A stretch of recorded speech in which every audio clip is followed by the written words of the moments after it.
The most painful moment for me was right after my first counselling session. I was about 16 at the time, counselling someone who was like a big shot in a conglomerate. The counselling session was highly successful, and the chairman was very impressed and left. But after it was over, in the car on the way back, it felt like it was the first time I experienced such pain. It felt like I had ripped out the brightest and most beautiful part of my soul and handed it over to them. It was a feeling of hurting a lot because I thought helping someone else's luck meant going through this kind of pain. It's like in Greek mythology, where Prometheus is punished for giving fire to humans by having his liver pecked out every day, only for it to regenerate and be eaten again. I feel like I've come this far by repeating the process of my soul regenerating, being taken away, regenerating again, and being taken away again. The most fulfilling moments were definitely when I met people and resolved difficult parts of life or changed them. It's most fulfilling to see someone finding their own luck. I'm happiest when I'm physically healthy, but I don't consider happiness a significant goal in life. Happiness means not only myself, but also people around me are not suffering, living well, and many other conditions need to be met.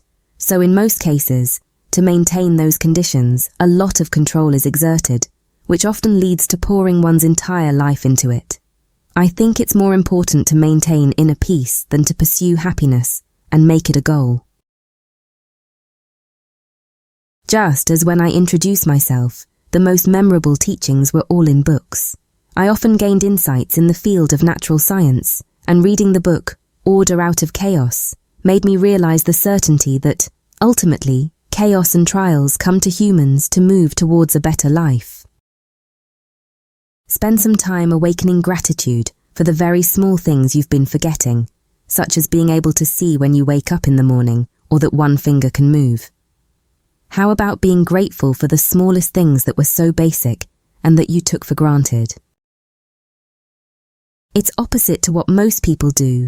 When my mind is shaken or when I'm struggling, I actually try to have nightmares.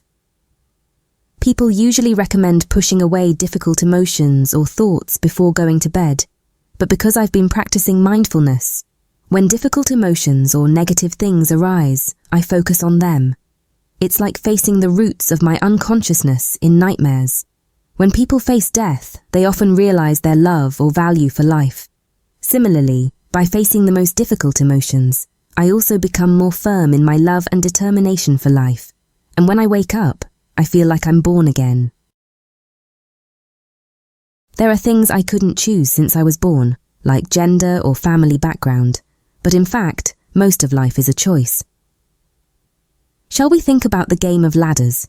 You choose a line and keep going down until you get a result. It's similar to that.